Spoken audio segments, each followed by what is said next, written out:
Hello friends!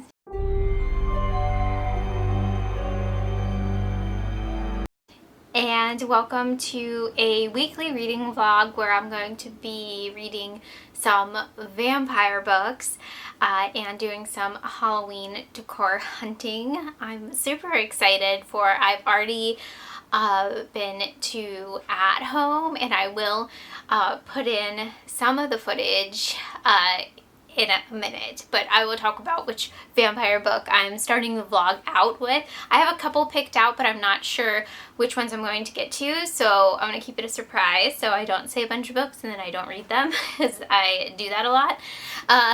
But I already started Nightblood. I started this Sunday. It is Tuesday now. And I started listening to the audio book for it, and it is so good. The audio is fantastic, and yeah, I'm loving this vampire story. This is on my Paperbacks from Hell 23 and 23 list, so that's even more exciting. And yeah, I'm absolutely loving it. This is about a Vietnam vet who is hunting vampires in Indiana. I did think this is going to take place in New York, but something else happened in New York before the story kicks off where we're at in Indiana. This has Salem's Lot vibes, but I feel like it's less melodramatic. It's like those small town sleepy vibes. And yeah, stuff is just getting really vampire-y, really bad, and I am loving it. The way the story unfolds too is pretty unique because something's happening at the beginning of it and you don't really understand what's happening, and then it's slowly revealed and you get like a flashback, and the flashback is so great. And I also love like the metaphors in this too that are happening, and yeah, I'm absolutely loving it. I'm at like a really intense part, kind of like I guess a climax part, so yeah, the kills have been excellent. It's been really gory, and it's been fantastic. It's just fantastic. It also, like, I don't know if it's the narrator's voice, it feels really wholesome as well. Like, it's like a brutal vampire story that has like a wholesome tone to it. I don't know. It's not coming of age necessarily. We do follow young boys briefly in it, but I don't know. Maybe it's just the narrator's voice. But yeah, loving Nightblood. And I'm going to put in some of the Halloween decor that I saw at AtHome and kind of talk about it. So they have the ghost again, the little ghost. I don't see the cats though. And this is their Halloween Friends line. I really like all of the purple and orange stuff. The candy corn pumpkin's really cute. And that cat countdown was really cute too. Of course, they have the gnomes again. I'm a big fan of these skeletons coming out of the pumpkin. I think those are really fun. And I don't remember those from last year. And they have kind of like the pumpkin patch vibes going on. The gargoyles are back. Oh, that'd be so cool to have. I really like these mushrooms with the eye. They kind of give me Week of Weird vibes, but also would work for like spring or something, like spring summer decor. I think would be really cool, or like in your garden. And then there's are those tie-dyed pumpkins? And the palms, and like those awesome like melted candles, and this raven lantern. That's amazing. So cool. Still like half an aisle of at home, but it has like gotten bigger, and it's still half, so like right next to it was 4th of July stuff. I want to go to TJ Maxx and Home Goods too later this week, hopefully like in a day or so, to check it out, because I did see they have horror t-shirts in the men's section, like Goosebumps shirts and stuff, that I want to check out and hopefully get my hands on one. But yeah, that is it so far, and I will check in later.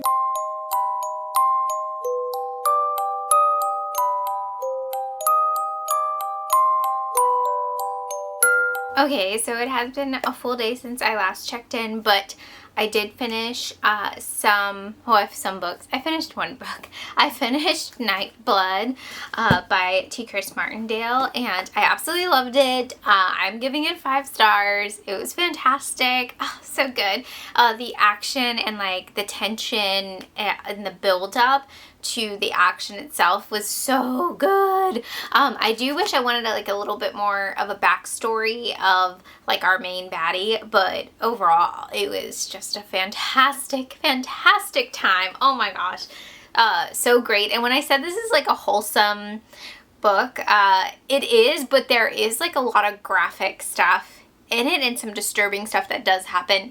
After I said that, I was like, yeah, this is wholesome, but like in a different way of wholesome. It had a fantastic ending. It was kind of like a sweet ending too, so it was great. I didn't cry or anything, but I was like, oh, I like that. That was fantastic. So yeah, 5 stars for Night Blood. So freaking good. That's one of my favorite paperbacks from hell I've read this year, on my paperbacks from hell journey. And then I started In a Nightfall by Suzanne Young. This is a YA book. I started this last night at work because I did work both jobs yesterday, and I worked them like pretty close together too. So I did get some of the reading done. I read like 140-ish pages last night on Kat's sprints and Sab's sprints. They were both hosting sprints, so I got a lot of reading done with this. I don't know why I just put this down. I guess I should talk about it. So this is very much like the Lost Boys. This is brother and sister that end up having to move in with their grandmother for the summer in Oregon. In this town, Nightfall in Oregon, and it's very overcast and like cold there and rainy. It's like my perfect town for summer. I'm like, hello, can I be here for summer? Actually, that sounds great. But not to the kids, not for their kids. It's not ideal. And they end up meeting a group of girls in this that aren't what they seem, and like there's something going on with them. So yeah, so that's where I'm at. I'm pretty sure the grandma knows what's up. Everything that's what's up, like in Lost Boys. And yeah, there's creepy doll room in this. So that's awesome. It's only a little part of it, but I'm like, yes, we have to have a creepy doll room in every house. Every house should have a creepy doll room. And then I started listening to The Lesser Dead by Christopher Buhlman. I've had this forever, like on my TBR cart, or just on my physical TBR in general, but it is free on Audible if you have an Audible membership right now. So I started listening to this one, and this one's really interesting because it is the point of view of a New York City vampire in the 70s, and it's more literary, I will say that. There's like a lot of writing going on in this. It's good, but I'm like, oh, the writing, that's a lot of writing, like description wise, and we're just now getting into like his backstory, the main character's like vampire story, I guess, and how he became a vampire. And the narrator is so Brooklyn in the 30s because that's when he was turned. So he's like, oh, it's so Brooklyn in the 30s. It's kind of annoying, honestly. And there's like some harsh language in this. The R word is used, but the character that uses it is like, another character is like, you shouldn't say that. So I don't know when this was published. I probably should look that up, like, but it is in the 70s, so I don't know if they were like, oh, it's the 70s, everybody says the R word still. 2014 this was published. Wow. So yeah, I was like, what? And then there's some other stuff in this too that I guess is explaining how New York City was in the 70s and then in the 30s. And I'm like, whoa. Yeah, it's jarring and it like takes you out of the story itself. But yeah, there's some great imagery in it. There is the vampire in the window part happening, like from Salem's Lot, that I'm at the part right now. So yeah, I'm not super crazy about both of these books actually. I feel like I'm just kind of like meh on them. They both, honestly, this one feels like a 2-star. that I probably will finish because I do have the audio. And then this one I don't, so I'm just reading it physically. This one feels like 3-star and a 2-star honestly right now, unless like something crazy happens, like changes my mind. And then I went back to AtHome today when I got off. Oh my gosh, oh my gosh. They put out more stuff. They didn't add on to that aisle. That aisle's still 4th of July, but they have another aisle, and it was very exciting. So they had these colorful pumpkins, like goofy face pumpkins, and like these the purple pastel and pink. And then the classic, like, giant pumpkin that I want one day. I don't know where I'm going to put it, but I really want that classic jack-o'-lantern. And then more jack-o'-lanterns. This whole wall just gave me, like, so many vibes. It was fantastic. And then I'll cut here so you can hear what this sounds like.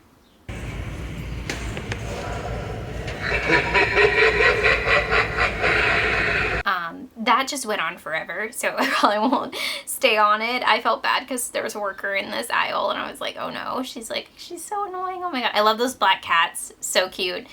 And these bag of skull heads here I thought would be cool for some Bookstagram photos to use for. But I'm not sure how well they would actually show up in a picture. And then they had this Jack skeleton little LED light not a holder. And then this other LED light bottle that was kind of cool. Jack skeleton stuff. I think they're gonna have a lot of Nightmare Before Christmas items out, and then some glittery pumpkins. See, those I think would show up better in pictures, but they are glittery, so you'd have to deal with glitter. And they have these creepy skeleton in red. You can kind of see, like, one was kind of falling apart there. I'm sure his eyes glowed red or something, but I didn't. The worker was like right there. I didn't want to like be near her, get in her space. I thought this octopus was so cute. Oh my gosh, how adorable. My friend loves sea life stuff, so I'm thinking of getting that for her. She'll be like, oh, thanks. And then some skeleton birds, and I think that's a rabbit. Then they had the cutest freaking mats, door mats. I love the ghosty one. I thought that one was really cute. And then they had another skeleton one. Sorry, my angle's all messed up here. That one is really cute. The welcome. And then this giant one, which is amazing. This whole graveyard scene. So cute. And some more skeletons. And then they did add more to like all of the little niche-y stuff. This is a really cool little pumpkin with a moon. The little fake books. The witch's boot, which is a tea light holder, which is really cute. And then another tea light holder that's books. I thought this was really cute, actually. And then the palms again. I caught this like right before I left. There's some black plants here that are giving me like Jade the Libra vibes. I thought these are so cool. So yes, I found more Halloween stuff. I've been really good and I haven't bought anything yet. It's been tough to not buy stuff, but have a plan, so I'm gonna try to stick to that plan. And then I went into TJ Maxx again to look for t-shirts, and I didn't see those t-shirts. Hopefully Saturday I can get to another TJ Maxx to see if they have those t-shirts there. But yeah, that's where I'm at right now in this vlog. I've seen some Halloween. It's just exciting, and I read some a vampire book, and I'm planning on reading more vampire books. I might read one more book, but I'm not sure how I'll get through these. Tomorrow is Friday, and I am working like all day. But the good thing at one of my jobs is that I can read. So hopefully I will finish either one of these or both of these books either today or tomorrow, and look for more Halloween shopping on look for more Halloween on Saturday. Yay!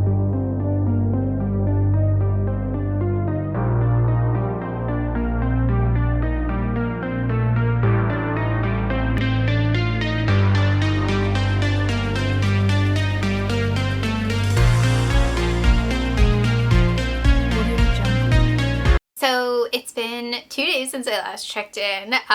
Thursday after I checked in, I was like, yeah, I'm gonna read some vampire books. I'm gonna finish these vampire books. No, I ended up watching Black Mirror with Alex, and we binged the whole new season, and it was great. It was fantastic, but it was very long. But it was only 6 episodes, but they're like an hour each. But it was fantastic. I absolutely loved it. I love Joan is Awful, Demon 79, Lock Henry, and Maisie Daisy. Those episodes, fantastic. Beyond the Sea just was not for me. Nope, did not work for me at all. It was very boring. That's one of the longer episodes too. And it was like so boring. And like, that was the most nihilistic and sad one, I think too. And Lock Henry as well was kind of sad, but the other ones are like really fun and funny. And also I didn't see the ending coming for a couple of them. And I was like, oh my gosh, I love it. It's so great. I think this season leaned more into horror a bit, especially with one particular, maybe two? Yeah. One or two particular episodes definitely leaned more into the horror genre than sci-fi for me. Yeah, it was fantastic. I don't know if this says anything about me or like if I'm different than, oh well, of course I'm different than when this show started, but I thought this show was, like, this season was really fun. Usually it bums me out. Like, usually I'm like, oh man, like, yeah, technology, like, does that. But, like, I think, am I more nihilistic? Am I more cynical? Probably, yes. And am I more dark? Like, do I have a more dark sense of humor? Yes, living in a dystopian future will do that to you, I guess. But yeah, I thought this season was like my favorite season ever of Black Mirror. It was so good. And I thought I heard something that was supposed to come out at the end of 2020. And the producer or something was like, oh, I can't do that to you guys. You guys have been through enough. But I mean, it was fun. I thought it was fantastic. I'm kind of glad they waited because it was just a blast to binge. I think Alex really liked the Maisie Daisy episode and Demon 79 as well. So he also did not like Beyond the Sea. That was so boring. I'm sorry, Josh Hartnett. It was boring, okay? Anyways, that's my Black Mirror, like, rave. If you haven't seen Black Mirror, do yourself a favor and just watch the new season. No, I like the other seasons too, but the new one, mwah, chef's kiss. Joan is Awful. It's fantastic. Anyways, the books. I finished some books. I finished In Nightfall and The Lesser Dead, and I guessed it. I am going to give this 3 stars. I enjoyed it. It was okay. There was a mystery aspect of this too that I actually ended up enjoying a lot more than I thought I would, of like some history and like some reveals and stuff about the town. I really liked that, but overall I was just kind of bored with the characters, but still enjoyed it. It was much more enjoyable than Lesser Dead. This is definitely more literary horror. It was very boring. You're getting the point of view of a Brooklyn vampire he was turned in the 30s. He's like 14, and it's like his journal he's reading you his journal, his point of view, like his backstory and like where he is now in the 70s in New York City. And there are creepy kids in this, which was cool, but it just didn't go, I don't know, it didn't have any suspense for me or anything because it's all told already through like a journal. And yeah, the author, Christopher Blumen, he actually narrates the audiobook, so I feel bad for being like, it was kind of annoying. Good accent. He definitely wrote what he knows, I guess. But yeah, the language in this is really rough. And it's definitely more literary, so I think I'm going to give it 2 stars. It was tough to finish because even with the audio with it, it was tough to get through. I had a tough time with it. But yeah, anyways, I did do more vampire stuff though. I watched Fright Night 2, which was fantastic. I've never seen Fright Night 2. I don't think I even knew there was a second one. I watched the first one at the beginning of the month, and I seen it before, and I just put it on as background to do other stuff, but I found myself watching it again, and the effects hold up. It's so great.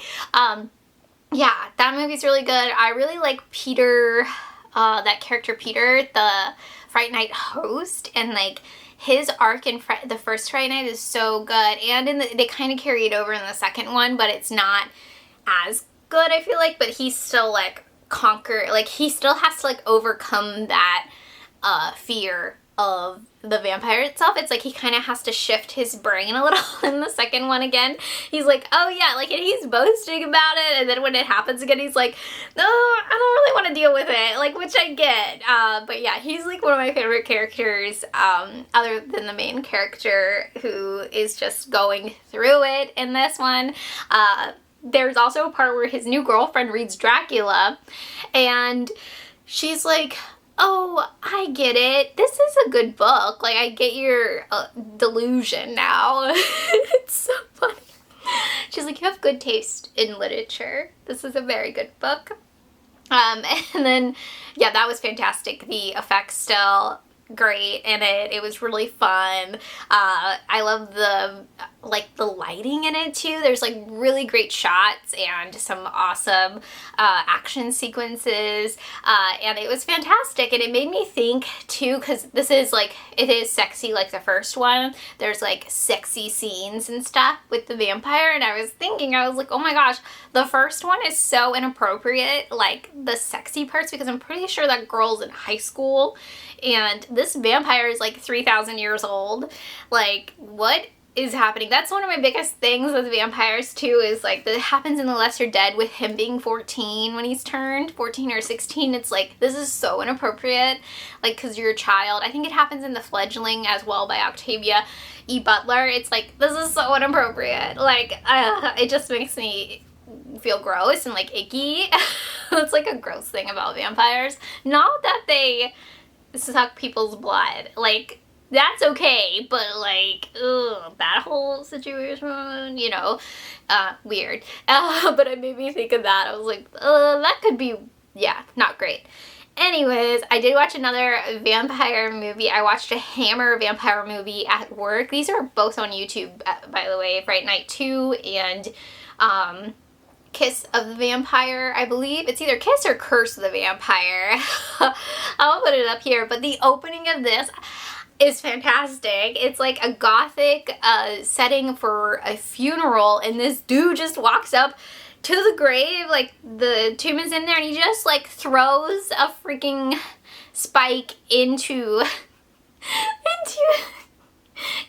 the coffin, and it breaks through, and you hear the scream, and it's like that 70s blood, that bright blood, and I was just like, everybody's like in horrified at the funeral, and I thought that was just so good. Such a great opening of a movie. I was like, okay, I'm here for it, but as Hammer films tend to do, it just was really boring, and I was confused. I was like, I don't know what's going on. There's a little bit of vampire action in it, not a lot. There's more of like a cult thing happening, but I was like, okay, this is a Hammer movie. But yeah, that was my vampire journey. As for Halloween hunting, I didn't get to do anymore. I ended up going to Marshall's near my work, but they didn't have anything, so I didn't film anything there. And as for next week, though, stay tuned, because I'm going to do another themed reading vlog with some Halloween decor hunting. And yeah, it's been so fun seeing everybody like post about AtHome, how fantastic, how exciting. Let me know in the comments down below if you have any vampire movie recommendations or book recommendations. I want to read more vampire books and watch more movies, because it's just so fun.